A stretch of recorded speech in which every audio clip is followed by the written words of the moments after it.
Hello and welcome to She's at the Vicarage. Now, today we're going to think about moving. My job in the Church of England means that I get a house with my job. So this house, this incredible house that I live in, isn't actually in fact mine, but it comes with the job. So when I get a new job, I move into a new house. But at the moment, I'm quite settled in this job and in this place. But a lot of my friends are moving. It feels like everybody is in that stage of life where they're moving on to their next home. And it's quite exciting to watch them go through the process of packing up their old house and clearing out and then moving to a new house. So with that on the mind and with a little bit of envy, seeing what they're all doing, I thought I'd think about the moving process today. And in fact, there's things that we can do, whether we're moving or not, in that moving process that actually would make a difference in our lives too. So I want to share with you 10 things I've thought about and 10 things that I'm doing that are in the moving process, but doesn't necessarily mean that I'm moving anywhere. So let's start. The first one is curb appeal. When you're going to sell your house, when you're going to move, you need to sell the place that you're moving from often, unless you're moving from rented, obviously. But if you're moving from your own home to a new home, you'd sell it. So the first thing you'd want is for your house to have curb appeal, to be somewhere that someone else looks at and thinks, yeah, I could see myself living there. And so we're going to start off by working on the curb appeal of the vicarage. And one of the jobs that never gets done is cleaning the fascias, if that's the word, cleaning the whites at the front, the window sills, cleaning down the door. I used the wrong camera video facility for this and did slow motion. But you can see what I'm doing. I'm just wiping off all the dirt that's gone on the front door, cleaning it down, making it look a lot better than it did before. Other jobs are fixing things that have been broken, so I do need to fix on that bit of plastic to the door. Then weeding the front pathway.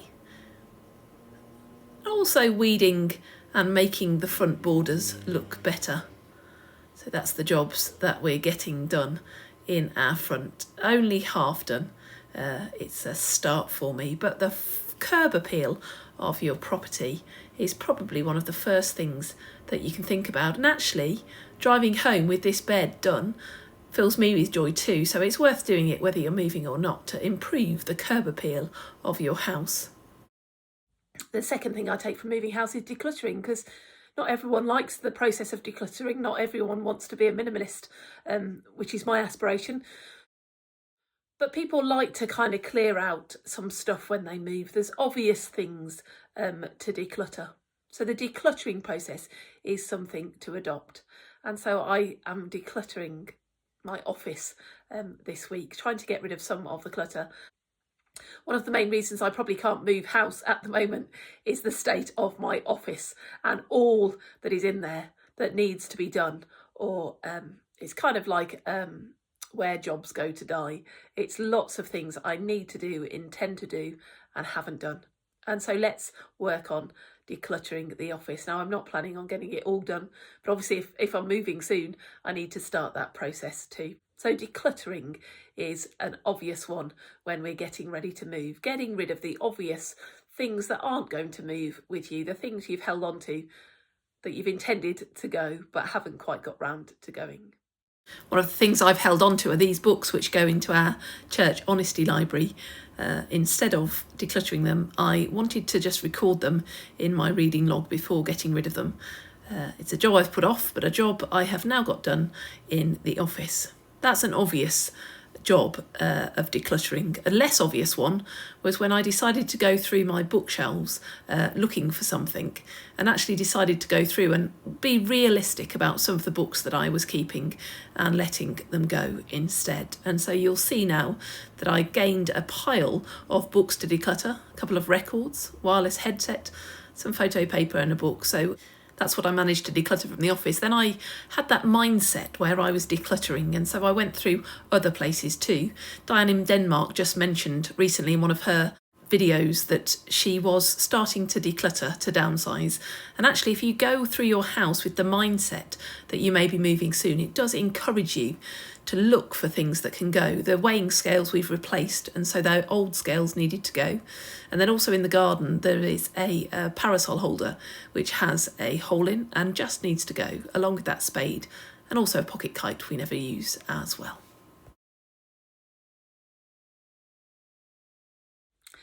The next job I often do actually before we go away is to get rid of all the food.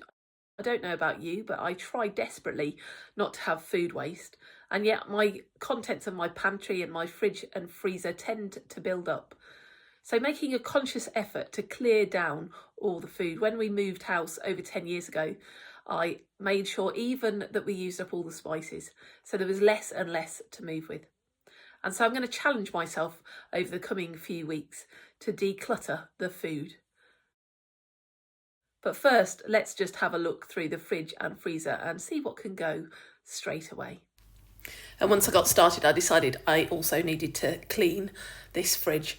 I thought it was cleaner than it was, but actually hadn't done it for a while, so decided to clean it down as well. And I did get rid of a few jars. I'm afraid I forgot to film the things I got rid of, but I did get rid of some. Number 4 next is moving out the oven and the fridge freezer. Often we take those with us when we move, but often we don't move them unless we're going anywhere. I know there are some books behind my fridge freezer that have fallen off the top, and I've just put off getting them out. So let's pull out the fridge and freezer. Now the food has been reduced down in it, and get behind the fridge and freezer. Let's clean behind there. You don't really want someone else coming into your house and seeing the state behind your cooker and behind your fridge and freezer. So let's clean those out now. Talking of people being embarrassed, I was pretty horrified to show you the behind of our fridge. The cobwebs were incredible, and it was wonderful to be able to use the vacuum to suck those up, and just to think how much cleaner and less cobwebby our kitchen now is having those sucked up. I also made use of the vacuum cleaner to remove the things from behind the vacuum cleaner, and as you can see in this insert, we found quite a few things. The 2 books which I knew had fallen down behind there that I'd been using for my breakfast for the first half of last year for reflection. A piece of paper, an old shopping list, the drink set for one of my children. We do just really need to make that and move on. And then we had a significant amount of sweets behind the fridge. I obviously put them on there to keep them out of reach of small hands. But then actually, when I was checking through them, realised that they ran out of date a couple of months ago.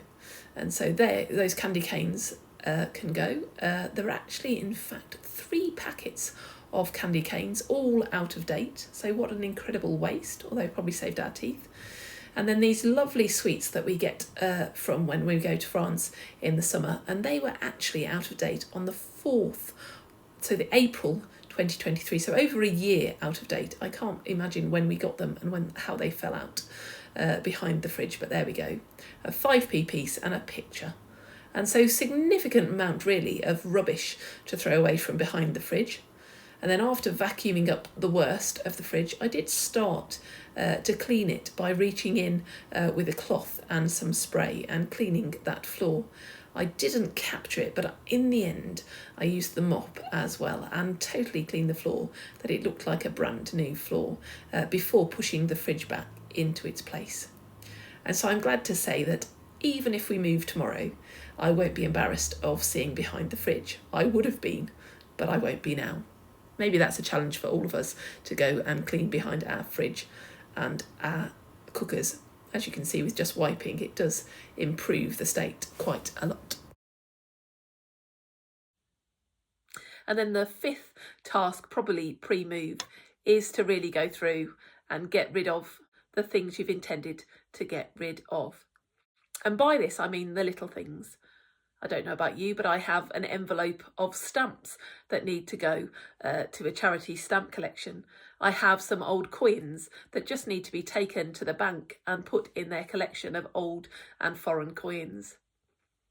I have lots of batteries, and every week I walk past the battery recycling section of our supermarket and intend to put my batteries in there. I'm obviously not going to remember to do it when we go shopping each week, so I'm going to make a conscious effort just to go and take those batteries and recycle them. To get out of the house those things that don't belong to us as well, that we need to we know they're home and it's not in our home and we don't want to move with them. So make a conscious effort to take those things and get rid of them. In a way, it's decluttering, but decluttering a very specific item. Along with the batteries, here are some more suggestions. We have changed our internet provider and that needs to go back. I have these old guide badges that need to go back. There you can see the batteries that need to go back. And then lastly, in this section, I also have these crafts that have been made in one of our church groups that need to just be returned to the recipients. So lots of little things that just don't belong, that I just need to make that conscious effort to pass them on. So there are 5 tasks that you do before moving and 5 things that we can actually do whether we're moving or not. The next 5 are things we do when we've moved. When you move into a new house, you dream dreams, you re-envisage rooms, you see the potential of a place. We have a programme in the UK called Love It or List It, where families decide when they've redone their home whether to stay in the home that they've redone or still sell it. And often I think we probably need to do that to the homes that we're so comfortable in, actually reimagine, redream rooms. And so one thing that we've done in the vicarage is redream our dining room. We have our dining room, which is just a very basic room. You'll have seen me painting the bottom of the greenhouse panels in our dining room with our dining room table. So that was our dining room. But one thing that we found in our family is that we need 2 spaces. We need a space for the PlayStation and a space just to relax and watch TV. And when the PlayStation is in the living room, it's not very relaxing. And so we're reimagining this dining room. Why does it just have to be a dining room when actually, in fact, daily it would be used better as a kind of TV, PlayStation room? And so let me share with you the transformation of our dining room. This all actually took place when it was sunny earlier in the year, and overnight we decided to order a sofa, a TV and a stand, and so this sofa needed to be moved out, and as you can see the new sofa arrived and I just needed to fit it. It was really simple to fit. It's a lovely sofa, lovely colour, matches the curtains beautifully, and I'm really happy with it actually. It wasn't very expensive, but it is perfect for this room. And then also we ordered from a charity shop actually online a stand for our TV, and so it took a little bit of working out, but I managed to put that together. I do like putting together flat pack furniture, so it worked really well to have the TV stand put together. And as you can see, I'm demonstrating for you how my children sit. They either sit on the sofa and play or sit on the computer chair. The old bit of carpet and the computer chair are actually left over from my husband used this as an office, and we need a rug really. But here we are, just showing you that it can still be a dining room, fully set as a dining room and works perfectly as a dining room. But most of the time now it's a games room. I wonder if, like us, there's a room in your house that could be reimagined today. Number 7 is decorating and making it your own. And over the last couple of years, I've been working on our living room, making it my own, making it the best living room I can make it. And one of the things that I really want to do is have a picture on this plain wall. And not just any picture, but I want to paint a picture for this wall. I haven't really painted since school, but it's something that I love to do and to make time for. So maybe making time to do something that you love, decorating, whether it's a picture, whether it's a cushion, whether it's painting the whole room, decorate and make a place your own. The 8th thing on our list is slightly different to what we've been talking about so far. It's not decluttering, it's not tidying, it's not cleaning, but actually it's just celebrating with friends. When you move house, you are excited to show your new home to your friends and family. But why wait to invite them round if you've got a new place? Why not invite them round just to spend time with them now? So I'm going to make a really conscious effort over the coming weeks, and I'll report back to you whether I've managed to do it, whether I've stepped off the treadmill of work and everything that's normal in life and actually just celebrated with friends. So that's number 8. Number 9 is taking pride in the house. Often when we move into a new house, it's a new thing and we treasure it slightly more than we would. But whether we've been in a home for 1 week, 1 month, 1 year, 10 years, 20 years, whatever we've done, why don't we take pride in where we live? And that then means cleaning. So although I've just said it's not about cleaning, it is about cleaning. Why not doing those jobs just to make it the most happy home and beautiful home and tidy home and peaceful home that you can make it? And so cleaning is part of what you do when you move. If you care for something, you take care of it. And so today we're going to take care of the bedroom. I mentioned in my last video that I haven't quite got round to decorating this bedroom. I haven't quite got round to finishing the wardrobe, but that doesn't mean I don't have to take pride in my bedroom. So let's get the bedroom cleared.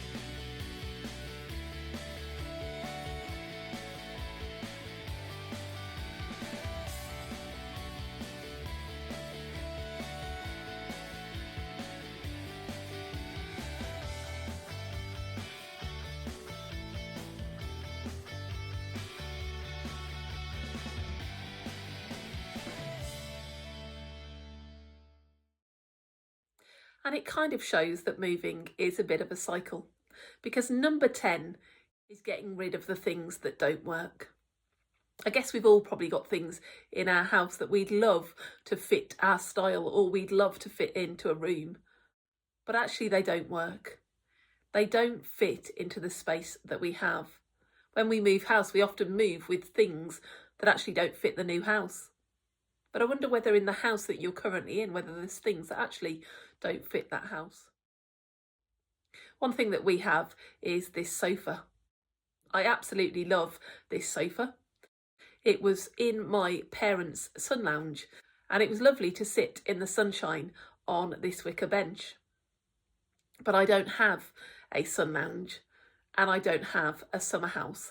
And so this bench passes from the dining room when that was renovated to here in my office because it's got no place to go. But to be honest, the issue is in this office that it's a flat surface, so it just gathers stuff. I don't need it in there and it's just another flat surface. So actually it's accepting that some things don't fit our style, some things don't fit our home.